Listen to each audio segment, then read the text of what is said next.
자, 그러면 2교시 때까지 기대 수익률과 요구 수익률을 우리가 정의를 배웠고, 다시 한번 정리하면 요구 수익률이 중요하죠. 투자자가 투자하기 위해서 최소한 만족돼야 되는 수익률, 요구 수익률. 근데 요구 수익률은 어떻게 구성되어 있냐면 무위험률과 위험할증률의 합으로 구성되어 있다. 이렇게 되어 있죠. 무위험률은 위험과 전혀 관련이 없는 수익률로서 예금금리와 국채금리에 해당되고, 위험할증률은 위험에 따라서 높여주는 위험대가, 이건 투자자마다 다를 수 있죠. 그래서 요구 수익률은 투자자마다 다른 값을 나타낼 수 있는 주관적 수익률이다.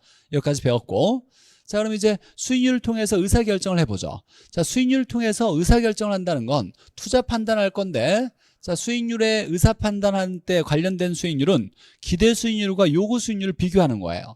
자, 기대 수익률과 요구 수익률을 비교했을 때, 자, 만약에 요구 수익률이 5%다. 근데 기대 수익률이 7%다. 자, 그러면 이 투자자는 5%를 만족해야 투자를 하겠다라고 하는 건데, 기대가 예상되는 수익률이 7%가 나왔으니까 당연히 투자를 하겠네요. 5%를 넘어섰으니까 투자를 채택한다. 자, 투자를 한다. 그럼 부동산을 산다는 얘기니까 부동산 수요가 증가한다. 그럼 부동산을 사게 되면 부동산의 가격이 올라가겠다, 상승한다, 이렇게 되고, 자, 여기까지 한번 정리해보고, 반대로 기대 수익률이 요구 수익률보다 작을 경우, 자, 기대는 7%가 나왔는데, 자, 요구 수익률이 10%라고 해보죠. 자, 그러면 이 사람은 10%를 만족해야 투자하는데 7%밖에 안 되니까 이 10%를 만족시키지 못하는 거죠. 그럼 기대가 작으면 투자하지 않겠다, 투자를 기각한다. 자, 요구보다 기대가 커야 투자하고, 요구보다 기대가 작으면 투자를 안 하는 거예요. 부동산의 수요가 그러면 안 사니까 감소할 거고, 안 사면 가격이 하락할 거다, 이렇게 정리하는 거죠. 자, 그러면 이제 기대와 요구를 비교해서 투자 판단할 텐데, 이걸 무조건 외우는 게 아니라 요구 수익률에 대한 정의를 기억하면 쉽게 판단할 수 있어요. 요구 수익률은 만족되어야 돼. 투자하기 위해서 최소한으로 만족돼야 될 수익률을 의미하니까 기대, 예상되는 수익률이 요구 수익률보다 커야 만족되는 거예요. 그래야 투자를 한다. 기대 수익률이 요구 수익률보다 작으면 투자하지 않는다. 자, 그런데 투자 균형이라는 게 있는데, 결국은 부동산 가격이 변하게 되면 기대 수익률이 다시 변하게 돼요. 이거에 대한 이해는 한 다음이나 다다음 순환쯤에 제가 이해시켜 드릴 거고, 지금은 이해시켜 드리려고 해도 잘 우리가 투자에 대한 기초 지식이 좀 없다 보니까 이해하기가 좀 쉽지 않아요. 그래서 결론만 정리해 주고, 이거에 대한 이해는 이러이러해서 이런 시장 상황이 이렇게 되니까 당연히 이렇게 되는 겁니다 라고 이해되는 거 다음이나 다다음 순환쯤에 제가 설명을 해 드릴 거고, 일단 결론 먼저 내리면, 결론은 시험 문제에 많이 나오는 게 얘인데, 자, 우리가 어떻게 공부할 거냐면, 외울 거냐면, 기대 수익률이 변화하여 균형이 잡힌다라고 배울 거예요. 균형이라는 건 똑같아지는 거예요. 기대와 요구가 똑같아질 건데, 결국은 수요와 공급이 똑같아져서 균형을 이루듯이 기대 수익률과 요구 수익률이 똑같아지긴 하는데, 뭐가 변해서? 기대 수익률이 변해서 똑같아진다. 이거 하나 기억해놔야 돼요. 기대 수익률이 변하여 똑같아진다. 우리가 이제 핸드폰 기기 변경할 때 기변이라는 말 쓰죠, 줄여서. 그러니까 기대 수익률이 변하여 똑같아진다. 자, 그럼 보죠. 기대 수익률이 커서 요구보다 크면 투자를 하는 거예요. 근데 기대 수익률이 변한대요. 얘와 똑같아지기 위해서 변하려면 기대 수익률이 어떻게 된다? 작아지면 O와 똑같아질 수 있겠죠. 그래서 결국 기대 수익률이 줄어들어서 기대와 요구가 같아지더라라는 거예요. 기대가 결국 5%로 줄어드는 거예요. 그래서 똑같아지더라. 자, 기대가 요구보다 작으면 투자를 안 해요. 투자를 안 하면 부동산을 안 사니까 가격이 떨어지는데, 결국 기대가 작아서 투자하지 않는데 기변이 일어나서 기대 수익률이 변해서 똑같아진다. 얘가 더 이제 커져서 10%로 증가되어서 커져서 기변이 일어나서 결국 10% 똑같아지더라. 자, 그러면 균형을 잡히기 위해서 변하는 건 뭐가 변한다? 기대 수익률이 변하는 거예요. 기대 수익률이 변해서 균형이 되게 된다. 그래서 기변하여 균형으로 된다. 이렇게 정리해야 되겠죠. 자, 그러면 기대 수익률과 요구 수익률을 비교해서 투자를 할 거냐 안 할 거냐, 이걸 결정할 수 있고, 요구보다 기대가 크면 최소한 만족돼야 되는 수익률보다 큰 값이 예상되면 투자를 할 거고, 투자하면 수요가 증가돼서 가격이 올라갈 거고, 결국 기변이 일어나서 균형이 잡게 될 거예요. 요구보다 기대가 컸는데 결국 기대가 어떻게 되냐면 줄어들어서 요구랑 같아질 거다. 기변에서 균형이 될 거다. 이렇게 정리하면 답은 쉽게 찾을 수 있을 거예요. 우리 시험 문제 많이 나오는 지문의 일종이니까. 자, 투자 결정할 때 기대와 요구를 비교해서 투자 결정하고, 이제 투자의 균형이 잡혀진다는 건 기대와 요구가 똑같아지는 건데, 뭐가 변해서? 기변, 기대 수익률이 변하여 똑같아지더라. 이렇게 암기해서 정리하면 될 거고요. 자, 그럼 이제 우리가 공부했던 걸 최종적으로 정리 한번 해보죠. 다 투자 판단에 따른 부동산 가치, 부동산의 가격이 어떻게 변화되는지. 자, 첫 번째, 자, 부동산의 위험이 커진다는 건, 위험이 커질수록 요구 수익률이 커진다는 거예요. 자, 왜냐하면 요구 수익률은 무위험률과 위험 할증률을 더해서 요구 수익률이 결정되는데, 자, 무위험률은 위험하지 않는 수익률이니까 위험과 관련이 없어요. 자, 위험 할증률은 위험이 커짐에 따라 높여주는 위험 대가를 위험 할증률이라 그랬어요. 자, 그러면 위험이 커질수록 요구 수익률이, 내가 요구하는 수익률이 높아질 수 있는데, 뭐가 높아져서? 이 이유는 위험이 커질수록 위험 할증률을 높이니까, 위험에 따른 위험 대가를 높이니까 요구 수익률이 커질 수 있을 거예요. 그래서 요구 수익률이 커지면 기준이 높아지니까 이걸 만족해야만 투자해요. 그럼 함부로 투자하지 않겠다가 되겠네요. 보수적 투자자일수록 요구 수익률이 크다 그랬어요. 그럼 요구 수익률이 커지면 투자를 잘한다, 잘 안 한다? 투자를 잘 안 하게 될 거예요. 투자를 안 하면 부동산을 안 산다는 거죠. 이건 요구 수익률이 높인다는 것은 보수적으로 투자한다는 말과 똑같은 거다. 보수적 투자자일수록 투자를 잘 안 해서 수요가 줄면 안 사면 가격이 떨어진다는 건 경제론에서 이미 배웠어요. 그래서 이 세 개를 연관 지으면, 위험이 클수록 위험 할증률을 높여서 요구 수익률이 높아지면, 최소한 만족되는 수익률이 높아지면 기준이 높아지니까 함부로 투자하지 않겠다, 보수적으로 투자하겠다, 투자가 줄어들고, 그럼 부동산을 안 사게 되면 부동산의 가격이 떨어지겠다, 이런 결론이 되겠네요. 그래서 이 순서를 외우는 게 아니라 자연스럽게 이렇게 되는 거지 라고 이해만 하면 충분히 우리가 지문들을 해석할 수 있어요. 당연히 처음과 끝을 이해하면 위험한 부동산일수록 투자를 잘한다, 안 한다? 가격이 어때진다? 위험한 부동산의 가격은 낮아지는 거예요, 당연히. 위험한 부동산의 가격이 낮아진다. 위험이 큰 부동산일수록 부동산의 가격이 낮아진다. 이런 결론이에요. 이걸 나중에 이제 감정평가에서는 수익 환원법을 통해서 왜 이렇게 되는지 이제 좀 다 다른 학문적인 내용을 연관지어서 해석을 해볼 거예요. 위험이 클수록 투자를 잘 안 하니까 가격이 낮아지는 거다라는 거고. 자, 그 다음에 또 중요한 거. 보수적 투자자일수록 함부로 투자하지 않는다는 건데, 그럼 기준을 높게 잡는다는 거예요. 그러면 요구 수익률을 어떻게 한다? 높인다. 얘도 중요한 거죠. 보수적 투자자일수록 요구 수익률을 높여서 함부로 투자하지 않는 거다라는 거. 그래서 우리 지문에서 보수적 투자자일수록 이란 말은 요구 수익률을 높일수록 이란 말과 똑같은 거예요. 이걸 해석해야 지문이 나머지 다 해석될 수 있으니까 잘 기억해 놓으셔야 됩니다. 요구 수익률을 높인다는 건 함부로 투자하지 않겠다, 보수적 투자를 하겠다라는 의미를 가지고 있다는 거. 자, 그럼 이제 오늘 계산 문제 첫 번째, 이제 자기자본 수익률을 계산하는 걸 배웠어요. 다시 한번 떠올려 보면, 자기자본 수익률, 지분 수익률은 지분 투자액분의 순소득 더하기 가치상승분 빼기 이자, 이렇게 정리했었고, 자, 그 다음에 이제 기대 수익률 한번 계산해 보죠. 기대 수익률은 예상하는 수익률이에요. 사전적으로 투자하기 전에 이 정도 벌 거야 라고 예상하는 수익률인데, 자, 수익은 장래 발생하니까 확실하지가 않아요. 그럼 이럴 수도 있고 저럴 수도 있고 여러 확률이 존재하는데, 발생할 상황에 확률이 존재하는데, 이 확률을 고려하여 평균값을 구해야 돼요.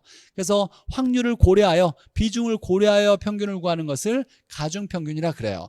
기대 수익률은 가중평균으로 계산하고, 가중평균하는 방법은 곱한 후에 각각을 더해서 계산한다. 자, 그러면 아까 했던 것처럼 다시 한번 정리해보면, 자, 호황일 확률이 60% 이때 호황이면 30% 수익률이 예상되고, 불황일 확률이 40%고 불황일 때는 10%의 수익률이 예상된다라고 보면, 끼리끼리 곱해서 이걸 더하면 이게 이제 가중평균한 기대 수익률이 되는데, 자, 여기도 퍼센트가 있고 여기도 퍼센트가 있으니까 우린 몇 퍼센트다라고 정할 거예요. 자, 그러면 퍼센트 하나를 떨어뜨려 주면 되겠네요. 60%를 0.6으로 계산하면 되고 40%를 퍼센트를 떨어뜨려서 0.4로 계산하면 될 거예요. 얘를 0.6, 0.4로 계산해서 자, 이렇게 끼리끼리 곱해서 0.6 곱하기 30% 하면 18%가 나올 거고 0.4 곱하기 10% 하면 얘가 4%가 나오는데 끼리끼리 곱한 값을 더하면 22%가 나오겠네요. 이렇게 정하면 기대 수익률이고 자, 실제로 우리 기대 수익률을 계산하는 문제는 이렇게 표로 나와요. 표로. 자, 그러면 표로 나올 때는 간단하게 가로로 곱하고 가로로 다 곱해요. 그럼 곱한 값들이 이렇게 나올 텐데 이걸 세로로 더하면 이 값이 기대 수익률 되는 거예요. 가중평균한 방법으로 계산한 기대 수익률. 자, 근데 여기도 퍼센트가 있고 여기도 퍼센트가 있으니까 퍼센트 하나를 떨어뜨려 줘야죠. 그래서 얘를 0.6으로 계산하고 얘를 0.4로 계산할 거예요. 퍼센트를 떨어뜨려 주어서. 자, 그러면 이렇게 곱하면 0.6 곱하기 30 하면 얘가 18%. 0.4 10하면 4%. 이걸 더하면 22%가 기대 수익률 되겠네요. 그럼 앞으로 이제 우리 시험 문제는 표로만 나왔어요. 단 한 번도 문장으로 나온 적은 없고 기대 수익률 구할 때는 표로 나왔으니까 표로 나오면 어떻게 뭐가 써져 있든지 간에 그런 거 고민할 필요 없고 가로로 곱하고 곱한 값들을 세로로 더할 거예요. 나중에 이제 우리가 계산기의 기능 중에 GT라는 게 있어요. 그랜드 토탈인데 이제 곱한 값들을 다 한 번에 더할 수 있는 계산기 기능이 있는데 이 계산기의 기능은 나중에 이제 우리가 지금 코로나 사태 때문에 무료 특강이 좀 연기됐는데 1월 10일 날 기초 계산 문제 무료 특강이 있어요. 이 기초 계산 문제 무료 특강 때 우리가 그동안 배웠던 계산 문제를 총정리하면서 원리를 다시 한번 배울 거고 이때 계산기를 활용해서 좀 쉽게 풀어낼 수 있는 계산기 사용법도 그때 좀 제가 몇 개 소개시켜 드릴 테니까 그 시간을 좀 활용해서 계산 문제를 한번 총정리하도록 해요. 그때 한번 가르쳐 드릴 테니까. 자, 일단은 가중평균은 가로로 곱하고 표로 나왔을 때 세로로 더해서 가중평균 하면 된다. 어렵지 않죠? 나오면 무조건 맞아야 되는 계산 문제 중에 하나예요. 자, 그러면 19회 때 나왔던 걸 봤더니 이렇게 나왔네요. 기대 수익률을 계산하여라 라고 나왔는데 비관적, 정상적, 낙관적 어떻게 나왔든지 간에 우리는 표로 나오면 가로로 각각을 곱할 거고 이 값들을 다 뭐하면 세로로 더하면 이 값이 기대 수익률이다 이렇게 결정하면 돼요. 자, 근데 여기도 퍼센트가 있고 여기도 퍼센트가 있으니까 하나 떨어져 주면 0.2, 0.6 얘는 0.2 되겠죠. 자, 그럼 가로로 곱하면 0.2 곱하기 4 하면 0.8%. 자, 0.6 곱하기 8 하면 4.8%. 0.2 곱하기 13 하면 2.6%. 자, 이걸 다 더하면 8.2%가 나와요. 자, 그래서 가로로 끼리끼리 다 곱한 다음에 이 곱한 값들을 세로로 다 더하면 이게 뭐다? 가중평균한 방법이고 기대 수익률을 계산하는 거예요. 그렇게 어렵지 않죠? 누구나 다 연습해서 정확하게 풀어내는 거 연습할 거고. 자, 30회 때는 이렇게 나왔어요. 자, 30회 때 문제가 조금 응용해서 나왔는데 뭐 이 정도의 응용은 우리가 풀어낼 수 있어야 되고 우리가 수학적으로 응용력이 좀 없다고 한다면 항상 기준은 나왔던 문제가 또 나오면 내가 풀 수 있게 준비해야 되겠다 이런 마음이 중요한 거예요. 그리고 나왔던 문제지만 야 이건 너무 안 풀린다 아무리 고민해도 시간이 너무 오래 걸리고 안 풀리면 과감하게 버리는 거예요. 우리 계산 문제는 9문제 정도가 평균 나오는데 다 맞아야 합격하는 게 아니라 안정적으로 합격하기 위해서 4문제 이상만 맞으면 절대로 60점 이하로 맞지 않는다 그랬어요. 60점을 넘어설 거니까 4문제 이상을 풀어내는 게 목표니까 9개 중에 5개 틀려도 괜찮아요. 4문제 이상만 풀면 되는 거예요. 자, 그러면 이제 반드시 풀어야 될 문제 중에 하나인데 봤더니 자, 상가의 기대 수익률이 이미 결정됐어요. 8%라고 구해놨어요. 기대 수익률이 8%인데 자, 정상적 경제 상황에서의 여기에 들어갈 예상되는 수익률이 얼마냐라고 물어봤어요. 원래 그러면 이 기대 수익률을 얘를 구하는 거였는데 구해놨어요 이미. 자, 그러면 이렇게 나왔을 때는 가로로 곱하고 이 곱한 값들을 모두 다 세로로 더하면 기대 수익률이 얼마다라고 계산하는 건데 얘가 이미 8%로 정해졌대요. 자, 그러면 식을 쓸 수 있겠죠. 가로로 끼리끼리 곱한 값을 모두 세로로 더하면 이게 8%가 나와야 된다는 얘기죠. 자, 그러면 여기도 퍼센트가 있고 여기도 퍼센트가 있으니까 하나를 떨어뜨려 주면 얘 0.2, 0.4, 0.4 이렇게 될 거예요. 그럼 이제 가로로 곱해보죠. 0.2 곱하기 4 하면 0.8이 될 거고 0.8%. 자, 0.4 곱하기 몰라요. 0.4 곱하기 네모라고 해보죠. 네모. 0.4 곱하기 10 하면 4%예요. 이걸 더했더니 8%가 나와야 되겠죠. 식을 쓰면 0.8% 더하기 0.4 네모 모른다 더하기 4%가 8%다. 자, 이런 식을 세울 수 있을 거예요. 그럼 뭐 계산할 수 있겠죠. 자, 0.8, 4%를 넘기면 마이너스 4.8이 되니까 여기에 0.4 네모는 8에다가 4.8을 빼면 3.2%. 그러면 0.4를 나누면 네모는 자, 3.2 나누기 0.4 하면 8이 나올 거예요. 8% 이렇게 8을 구할 수가 있어요.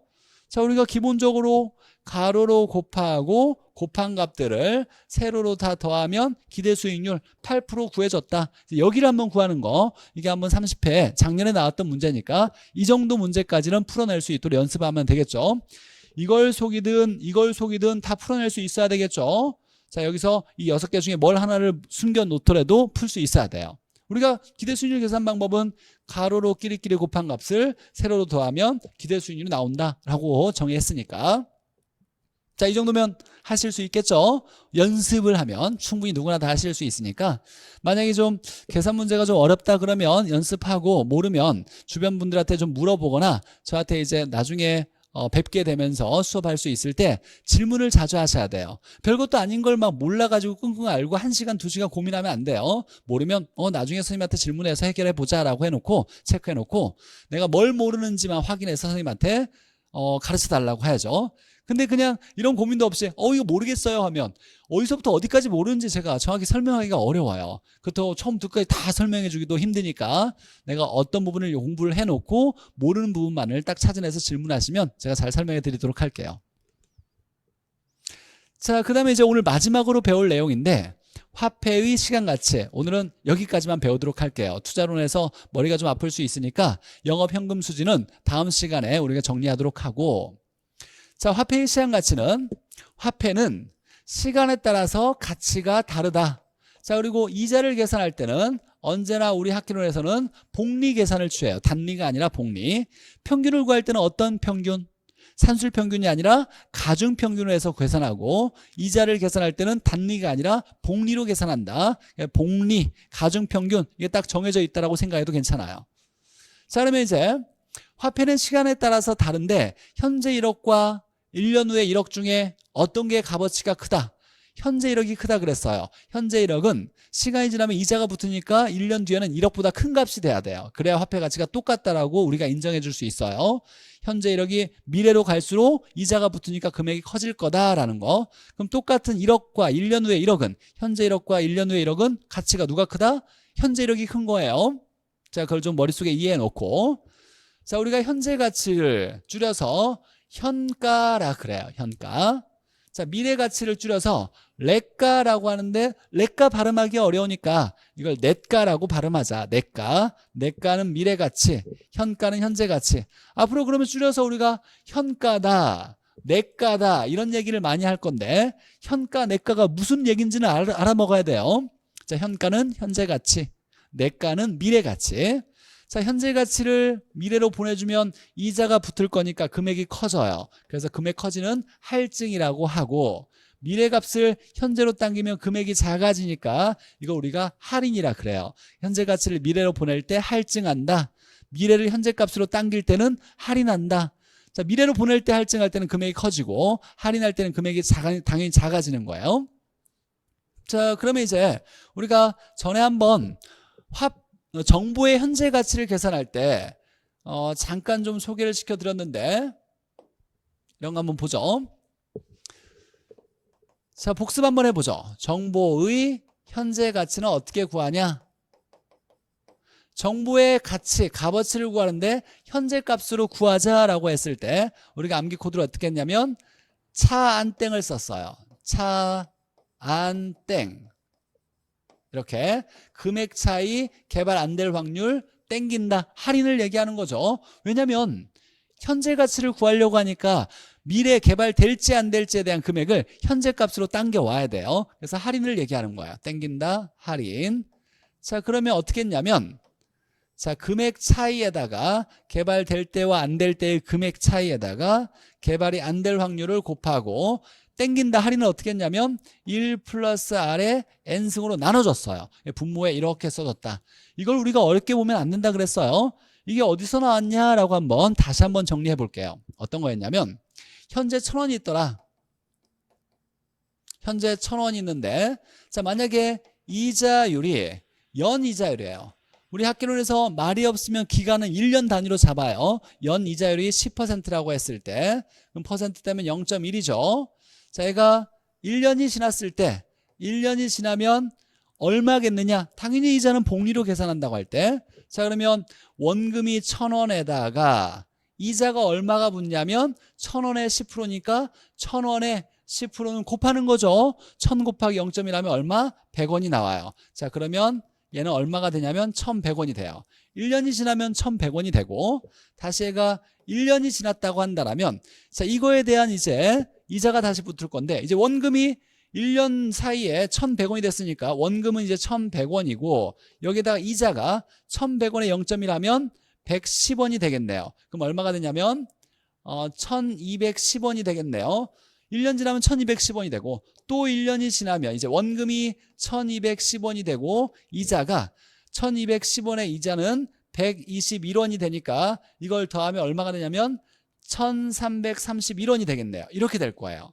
자, 이렇게 해서 이자가 복리로 계속 될 텐데, 자, 1,000원이 1년 지나면 1,100원이 되고, 또 1년 지나면 1,210원이 되고, 또 1년 지나면 1,331원이 되는 거예요. 자, 그러면 이렇게 될 때 얼마를 곱해주면 되냐면 1.1을 곱해주면 되고, 이렇게 될 때도 1.1을 곱해주면 되고, 이렇게 될 때도 1.1을 곱해주면 된다 그랬어요. 자, 그럼 1.1은 뭘 의미하냐? 1.1은 1 플러스 R을 얘기하는 거예요. 이게 R이 이자율, 수익률 0.1을 의미하는 거예요. 여기다가 1에다가 R을 곱해주면 1.1이 되겠죠? 0.1이 R이니까 1.1을 곱해주면 이렇게 된다요. 1 플러스 R이 거기서 나왔고, 야, 그러면 1년씩 하지 말고 한 번에 이렇게 갈 수 없느냐라고 할 때, 야, 그럼 3년 뒤는 얼마냐? 그러면 1.1을 총 몇 번 곱한다? 1.1을 총 3번을 곱하면 되는 거죠. 3승을 곱해주면 되는 거야. 이게 우리가 그래서 1 플러스 R의 N승 몇 년을 보내줄 때 1 플러스 R에다가 이걸 여러 번 곱해서 계산해 준다라고 하는 거죠. 물론 반대로 미래값을 현재로 할 때는 나누기 1 플러스 R의 N승 이렇게 해서 구한 거예요. 자, 연습해보면 만약에 7%다. 자, 그러면 1 플러스 R은 얼마다? 0.07이니까 1 더하기 0.07은 1.07이 1 플러스 R이 되는 거예요. 만약에 5%다 이렇게 얘기하면 0.05니까 1 플러스 R은 1.05가 될 거예요. 얘는 1 플러스 R을 얘기하는 거. 만약에 10%다 0.1이니까 1.1이 될 거고, 25%다 그러면 얘가 0.25니까 1.25가 1 플러스 R이에요. 그러니까 1 플러스 R을 구하는 건 어렵지 않은 거예요. 여기 N승이다 그러면 몇 번 곱해줄 거냐, 몇 번 나눠줄 거냐, 이렇게 반복해서 하는 거. 예를 들면 3의 2승은 3 곱하기 2를 얘기하는 게 아니라 3 곱하기 3, 3을 2번 곱하는 거예요. 만약에 4의 3승은 4 곱하기 4 곱하기 4, 4를 3번 곱하라는 뜻이에요. 3승은. 자, 그래서 이제 우리가 정보 현재 가치를 계산할 때 차안땡에서 자, 할인이라는 걸 좀 배웠는데, 이제 이걸 바탕으로 해서 우리가 할인과 할증을 할 때, 자, 돈이 한 번 있을 때, 돈 한 번을 미래로 보낼 때 할증할 때는 금액에다가 1 플러스 R의 N승을 곱해줄 거고, 자, 돈 한 번을 현재 가치로 할인할 때는 금액에다가 1 플러스 R의 N승을 나눠줄 거예요. 1 플러스 R의 N승 어렵게 생각하면 안 된다 그랬어요. 자, 이때 R은 수익률이나 이자율을 얘기하고 퍼센트 없는 거. 우리가 이자가 수익이 될 수 있죠. 예금자 입장에서는 예금해놓고 이자를 수익으로 받으니까 이자율을 수익률로 볼 수 있어요. 자, N은 몇 년 할 거냐, 연수. 할인이나 할증하는 연수를 몇 년 할 거냐, 몇 번 곱해줄 거냐, N승이 되는 거죠. 자, 그럼 한번 해보죠. 자, 예제 1번 보죠. 자, 현재 1,000원이 있는데 현재 1,000원이 3년 후에 미래 가치가 얼마냐, 내가가 얼마냐 이렇게 물어봤어요. 3년 후는 얼마가 되겠냐. 자, 연 이자율이 10%대 이렇게 나왔어요. 자, 그러면 금액에다가 자 3년으로 보내줘야 되니까 미래 가치를 구하는 거니까 뭘 해야 된다? 할증을 해줘야 되겠네요. 자, 그럼 곱해줘야 돼요. 1 플러스 R의 N승을 1 플러스 R의 N승을 곱해줄 건데 자, 그러면 1,000원에다가 자, 이자율이 10%니까 0.1이죠. 1 플러스 R은 1.1에 몇 년 보내줄 거냐? 3년이다. 3승을 곱해주겠죠. 그러면 1,000원에다가 1.1 3번 곱해줘야 돼요. 계산기에 곱하기 1.1 3번을 곱해주면 한번 해볼까요? 자, 여러분도 계산기 가지고 한번 연습을 하셔야 돼요. 계산기 이렇게 누르는 연습도 많이 해야 되고 우리가 익숙해져야 되니까. 자, 1,000원에다가 1,000원 곱하기 1.1 곱하기 1.1 곱하기 1.1 하면 1,331원이 나오네요. 1,331원. 얘가 이제 1,000원을 연 이자율 10%를 복리로 계산했을 때 3년 후에 가치가 얼마가 되냐면 1,331원과 똑같다는 거예요. 1,000원은 이자율 우리가 10% 적용했을 때 3년 후에는 1,331원과 똑같다. 이렇게 할증을 해봤고 자, 그러면 할인도 한번 해보죠. 28회 때 나왔던 문제인데 5년 후에 1억 원이 있는데 5년 후에 1억 원이 있는데 얘의 현재 가치, 현가가 얼마냐? 현가를 물어봤어요. 자, 그러면 5년 후에 1억을 현재 가치로 바꿔야 되니까 뭘 해야 된다? 할인을 해야 돼요. 몇 년? 5년을 할인을 해야 되겠네요. 자, 그러면 1억에다가 나누기 1 플러스 R의 N승을 나눠야 될 건데 자, 할인율이 7%를 적용했대요. 그럼 퍼센트대면 0.07 이렇게 되겠죠. 자, 그러면 1 플러스 R은 자, 1억에다가 나누기 1.07 되겠네요. 0.07에다가 1을 더하니까 몇 번 나눠야 된다? 5년을 할인해야 하니까 5번을 나누는 거예요. 자, 그러면 자, 한번 써볼게요. 1억에다가 나누기 1.07 한 번, 1.07 두 번, 1.07 세 번, 1.07 네 번, 1.07 5번 나누면 이제 금액이 얼마가 되겠죠. 한번 여러분도 한번 해보세요. 제가 한번 해볼게요. 자, 1억 나누기 그냥 1로 해보죠. 1억이라 하고 1 나누기 1.07 나누기 1.07 나누기 1.07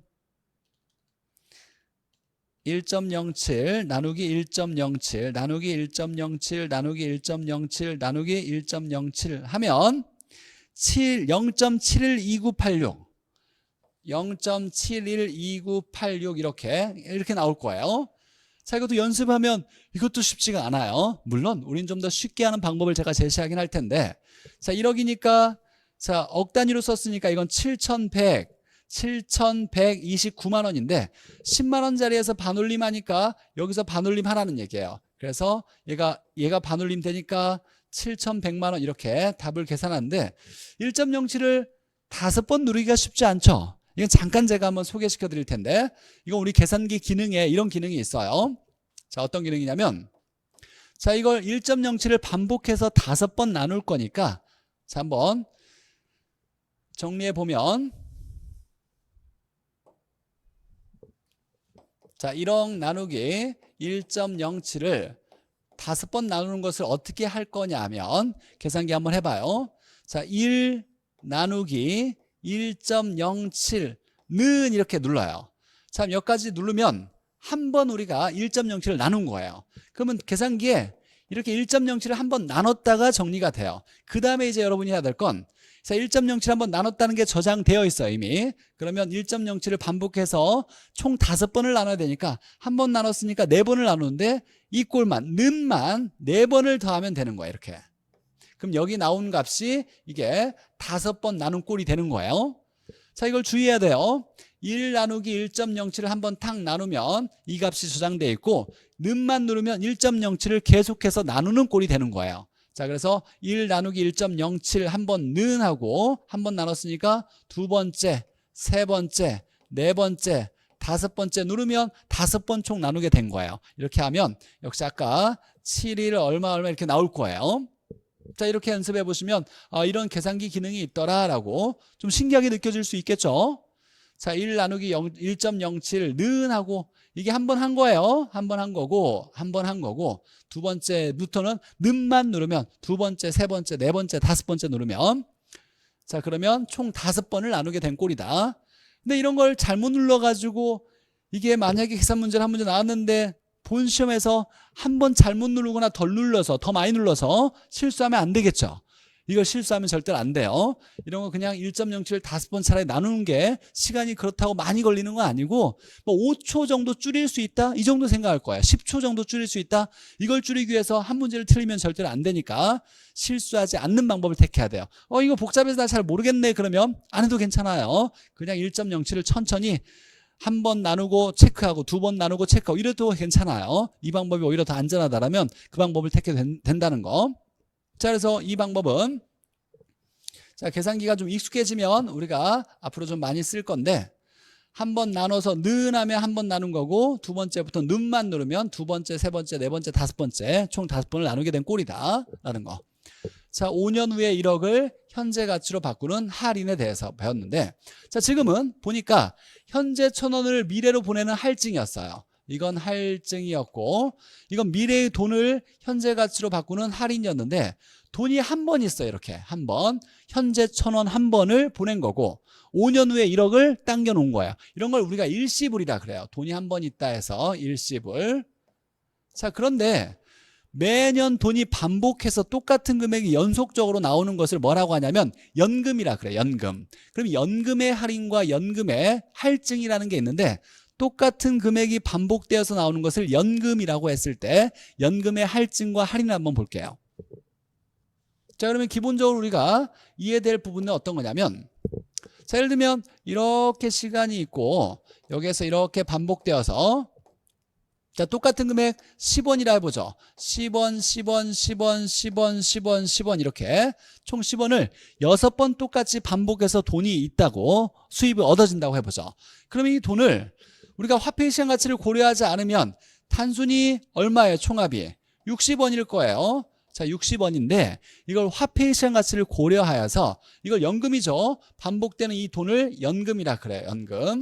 연금 10원을 6년 동안 똑같은 금액을 반복해서 돈을 벌어들인다라고 했을 때 이걸 화폐의 시장 가치를 고려하지 않으면 그냥 60원인데 화폐의 시장 가치를 고려해서 이 연금을 모두 다 이 미래 시점으로 바꾸면 얼마가 되겠냐라고 했을 때 이걸 뭐라고 하냐면 이걸 연금의 미래가치 이걸 줄여서 연금의 내가라고 그래요. 자, 그러면 이 돈들을 미래가치로 모두 탁 바꿨을 때 이 돈의 합을 이걸 연금의 내가 이 미래 시점으로 바꾼 돈의 총합을 연금의 내가라 그래요. 자, 그러면 60원보다 커질까요? 작아질까요? 이 돈들이 다 미래로 바뀌어지니까 금액이 할증한다라면 커지겠죠. 60원보다 큰 값이 나올 거예요. 이 돈들을 현재 가치로 딱 바꿔서 이 돈들의 총합이 얼마냐? 자, 똑같은 돈들을 모두 연금들을 합쳐서 현재 가치로 바꾸는 걸 이걸 연금의 현재 가치라 그래요. 연금의 현재 가치. 이걸 줄이면 연금의 현가 되겠죠. 이렇게. 자, 연금의 현가는 이 돈들을 연금 6번을 60원을 현재 가치로 바꾸면 얼마가 되겠냐? 당연히 계산하면 60원보다 커질까요? 작아질까요? 할인을 할 거니까 작아지겠죠. 현재로 당기면 할인을 얘기하는 거니까 금액이 작아질 거고 미래로 보내는 건 할증이니까 금액이 커지겠죠. 자, 이런 걸 연금의 현가, 연금의 내가라 그래요. 반복되는 이런 돈을 연금이라 그러고 연금을 미래가치로 확 바꿔서 모두 총합이 얼마냐? 미래가치 시점에 연금의 총합이 얼마냐? 이걸 연금의 내가. 이걸 모두 현재가치로 바꿨을 때의 총합이 얼마냐? 이걸 연금의 현가라고 얘기해요. 자, 그러면 문제는 연금의 현가나 연금의 내가를 구하라는 문제가 오히려 일시불의 문제는 거의 나온 적이 없고 28회 때 나왔으니까 앞으로 좀 한참 뒤에 더 나올 것 같고 자, 시험 문제 나온다라면 이제 연금의 할증과 할인이 나올 거예요. 자, 물론 나중에 이제 이런 연금의 현가 계수나 연금의 내가 계수라고 해서 자본환원 계수라는 게 있어요.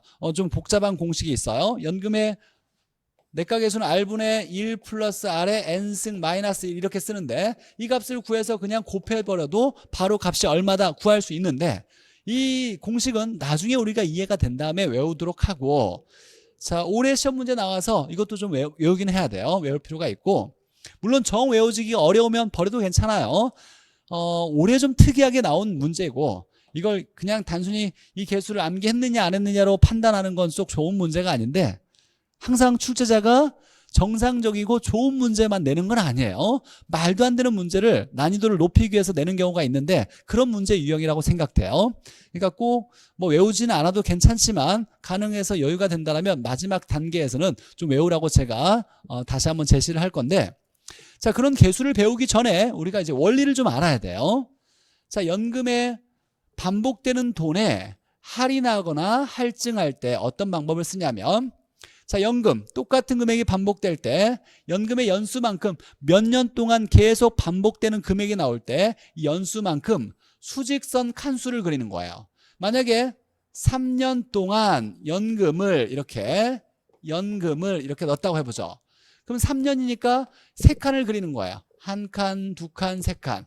이 한 칸이 1년 단위인 거예요. 1년 단위. 각각 한 칸이 1년 단위고, 자, 수직선 칸수를 그리고, 자, 연금 금액을 체크할 텐데, 우리 시험에는 매년 말에, 연말에 돈을 넣는다라고 이렇게 나와요. 매년 말에, 연말에 돈을 넣는다고 하니까, 자, 여기다는 현재 체크하고 1년 말, 2년 말, 3년 말을 적어 놓는 거예요. 3칸 그리고 현재 1년 말, 2년 말, 3년 말 적어 놓고, 자, 돈을 체크하는데 금액을 3년 동안 1,000원씩이라고 보죠. 3년 동안 연금 1,000원씩 연말에 납입한다라는 문제가 나왔다 해보죠. 그럼 3년이니까 3칸을 그리고 1,000원씩인데 연말에 돈을 넣었으니까 현재는 돈을 안 넣고 1년 말에 1,000원, 2년 말에 1,000원, 3년 말에 1,000원을 넣었어요.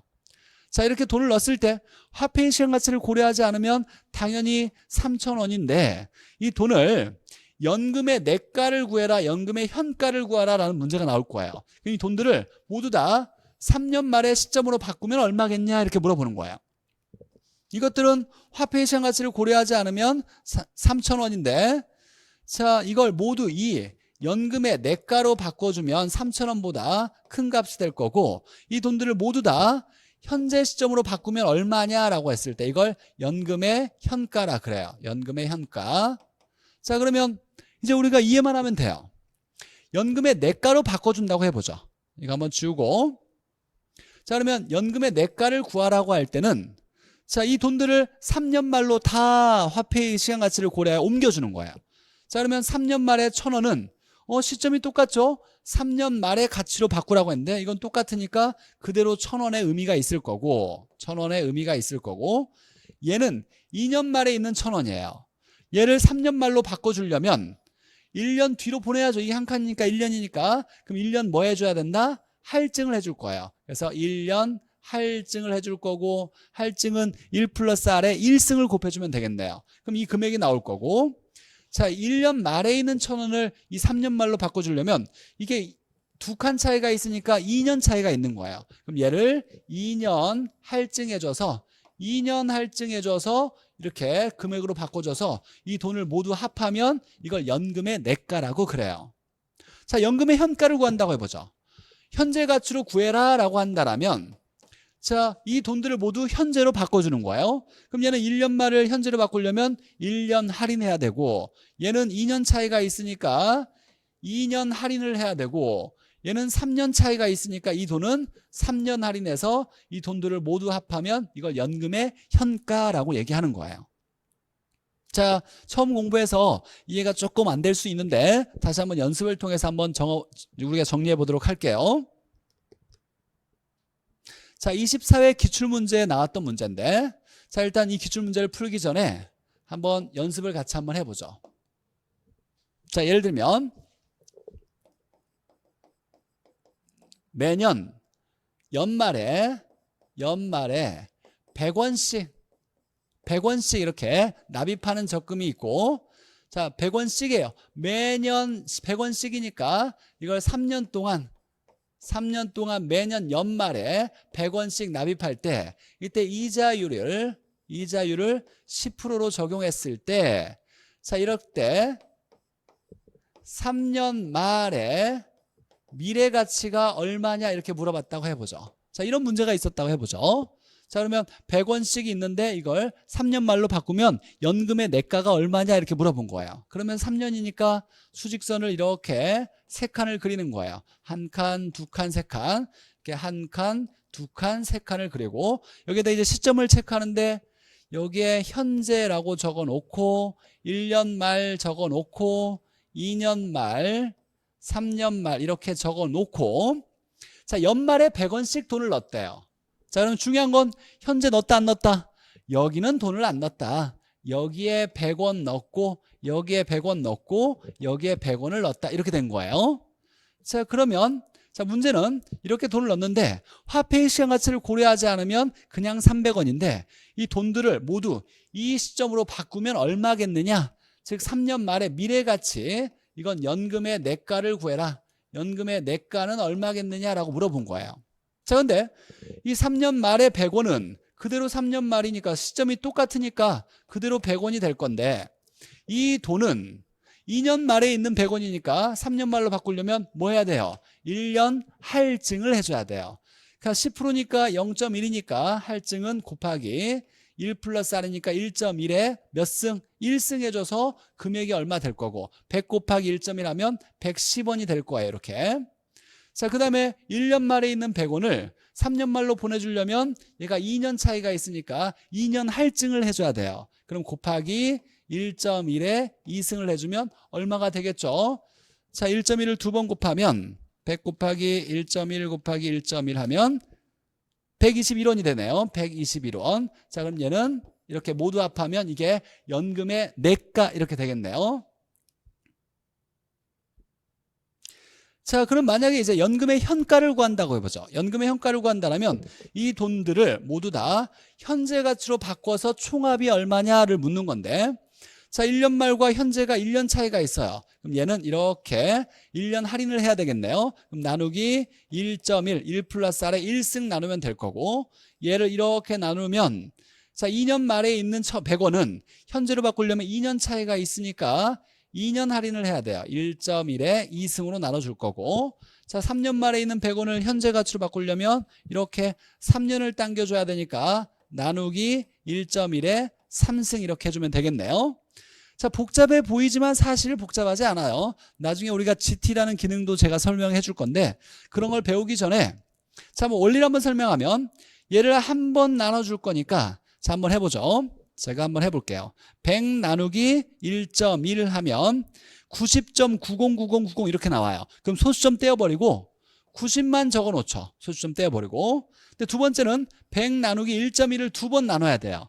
계산기를 AC 안 눌렀어야지. 그럼 얘는 계산기에 있는 값은 한 번 나눠준 값인데 2번 나눠야 되니까 여기에다가 나누기 1.1만 더하면 82.644 이렇게 나와요. 그럼 소수점 떼고 82 적고 자, 얘는 세 번째는 3년을 나눠야 되겠죠. 3번을 나눠야 되겠죠. 근데 계산기에 있는 거 2번 나눠져 있는 거예요. 그럼 여기에다가 나누기 1.1 한 번만 더 나누면 75.14가 나오네요. 75.14.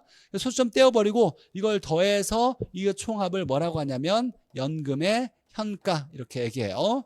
우리 시험 문제 소수점 뒷자리까지 값이 뭐 얼마냐에 따라서 답을 정하는데 어려움이 없어요. 그냥 소수점 떼어내거나 절사는 죽인다, 반올림을 해라 이런 말이 나올 건데 그런 것들을 해버리면 실제로 이 소수점 떼어놓은 값만 더해도 답을 충분히 구할 수 있으니까 소수점 뒷자리까지 고민하지 않아도 괜찮아요.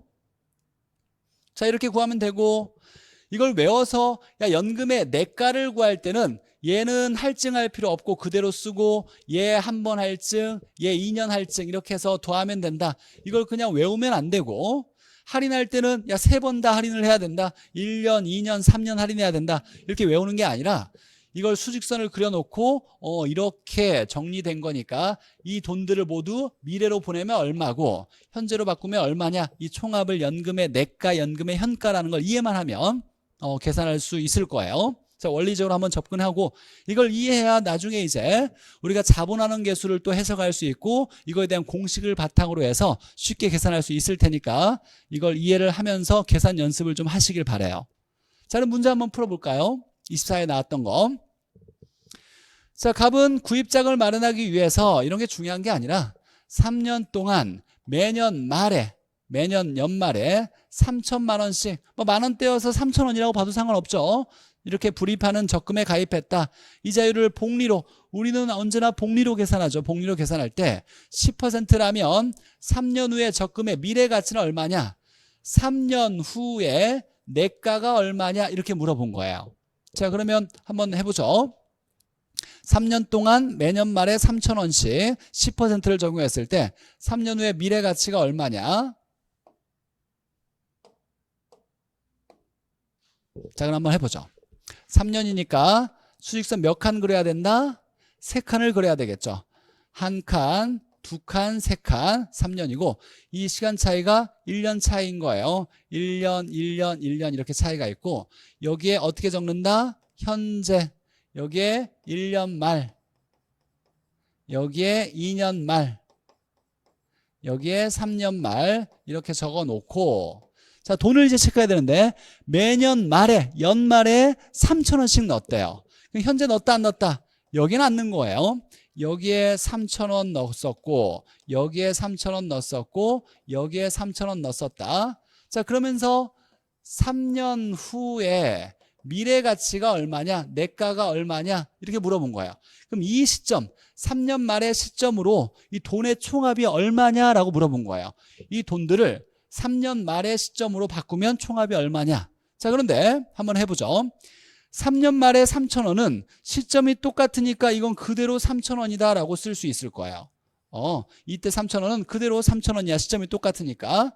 자, 근데 얘는 2년 말에 3,000원이니까 이걸 3년 말로 바꿔주려면 1년 차이가 있어요. 그럼 1년 할증을 해줘야 되겠네요. 이자율이 10%라고 했으니까 곱하기 1.1, 1 플러스 R에 1승, 1년을 바꿔줘야 하니까 곱하기 할증 1.1에 1승 해줘야 되겠죠. 그럼 얘가 3,300원 될 거고 자, 얘는 2년 차이가 있어요. 1년 말에 있는 3,000원은 3년 말로 바꿔주려면 2년 할증을 해줘야 되니까 곱하기 1.1에 2승을 해줘야 돼요. 자, 그럼 계산기에 3,000원 곱하기 1.1을 하면 3,300원이 저장돼 있고 자, 이걸 써놓고 두 번째는 두 번 곱해야 되는데 계산기는 한 번 곱해져 있는 거니까 여기다 곱하기 1.1 한 번 더하면 3,630원이 나와요. 이걸 모두 더하면 이걸 우리가 연금의 내가라 그래요. 3년 후에 미래 가치가 얼마냐? 모두 합하면 9,930원이 되겠네요. 답은 9,930원이에요. 자, 이걸 현재 가치로 바꿀 때는 얘를 1년 할인해서 얼마? 얘를 2년 할인해서 얼마?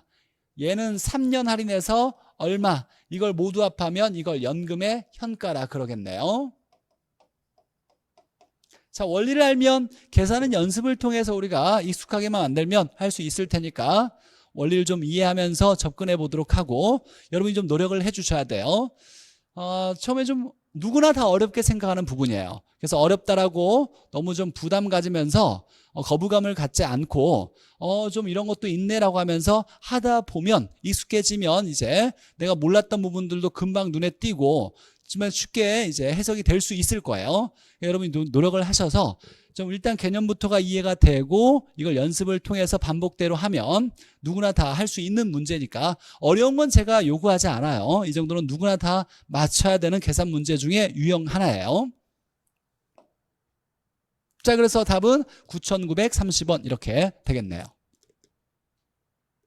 자, 오늘은 현금 수지는 들어가지 않고 여기까지 우리가 화폐의 시장 가치까지만 배우도록 할게요. 자, 그럼 복습 잠깐 하고 복습하고 문제 풀고 정리할게요.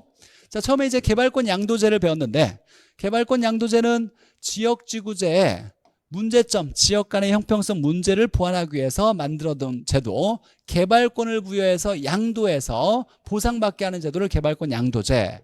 자, 그러면 자, 규제지역이나 보전지역, 규제지역을 보전지역이라 그랬어요. 보전지역, 규제지역에 토지 소유자가 손해를 보게 된다. 자, 이걸 보상하기 위해서 만든 제도인데 보전지역 토지 소유자에게 뭘 부여한다?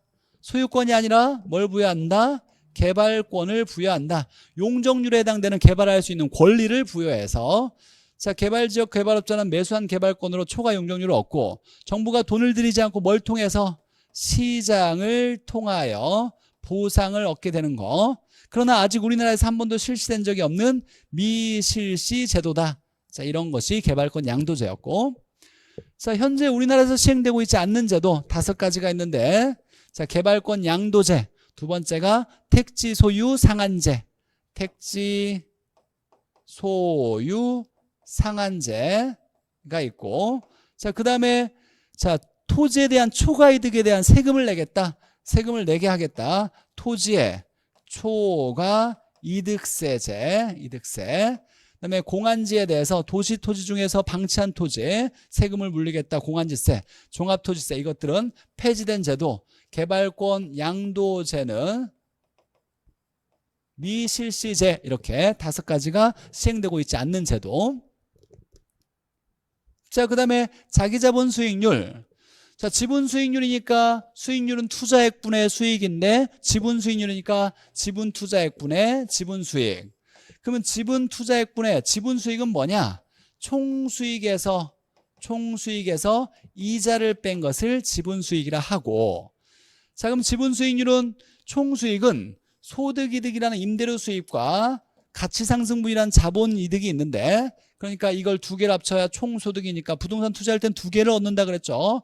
자, 임대료 수입에 해당되는 것을 순소득이라 하고, 자본이득은 가치상승분 이렇게 하고, 여기 이자를 빼면 된다 그랬죠. 그래서 우리가 머릿속에 이걸 기억해놔야 돼요.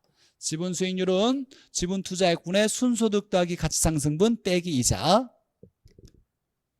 자, 기대 수익률은 예상하는 수익률이에요. 예상하는 수익률이고, 투자하기 전에 예상하니까 사전적 수익률이라 그러고, 미래 발생하는 수익을 예상하니까 미래 발생할 상황의 확률을 고려하여 무슨 평균? 가중평균에서 구한다. 그래서 평균 수익률이란 말도 써요. 기대 수익률을. 그래서 예상 수익률, 사전적 수익률, 평균 수익률이라는 걸 기대 수익률을 얘기하고, 가중평균하는 방법은 끼리끼리 곱한 다음에 곱한 값을 모두 뭐한다? 더한다.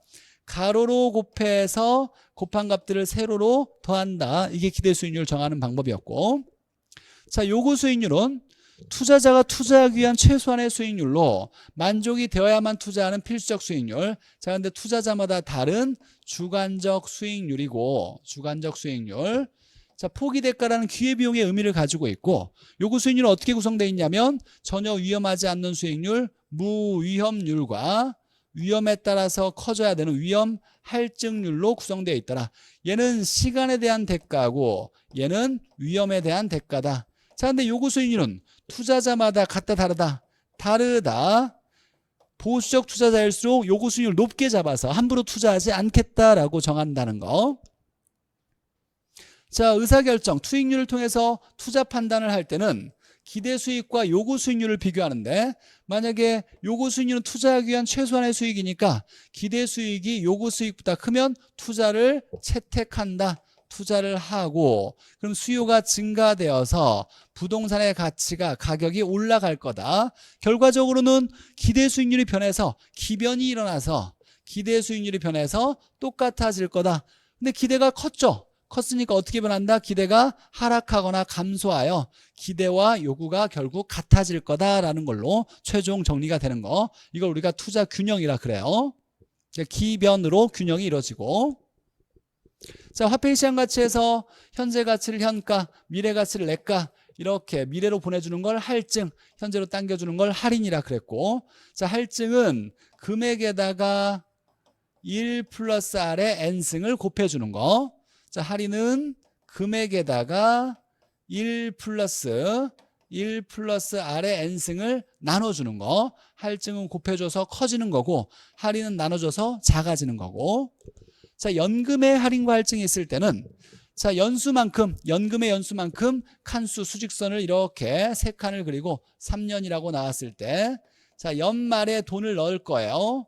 연말만 우리 시험 문제 나왔으니까 여기에 현재 1년 말, 2년 말, 3년 말 적어놓고 1,000원씩이라고 한다면, 야, 똑같은 금액 1,000원씩이라면 연말에 돈을 넣었으니까 현재는 안 넣은 거예요. 안 넣고 여기 1,000원, 여기 1,000원, 여기 1,000원 넣고, 자, 이걸 미래가치, 연금의 미래가치를 구하라 그러면 이 돈들을 모두 다 이 시점, 3년 말로 시점을 바꿔주는 거야. 얘는 시점 똑같으니까 똑같고, 얘는 1년 할증, 얘는 2년 할증 해줄 거고, 연금의 현가를 구하라 하면 이 시점으로 돈을 바꿔주니까 얘는 1년 할인, 얘는 2년 할인, 얘는 3년 할인해서 이 돈을 모두 합하면 연금의 현가라고 한다라는 거. 자, 오늘은 여기까지 배웠네요. 자, 그러면 문제 제시됐을 테니까 문제 한번 풀어보고, 문제가 몇 번까지인지는 잘 모르겠지만 영업현금 수지에 대한 문제는 다음 시간에 배울 거니까 연금의 할증과 할인까지만 문제를 풀어보시면 되겠어요. 자, 10분 정도 시간 드릴 테니까 뒤에 다시 한번 해설 강의에 찾아뵙도록 할게요.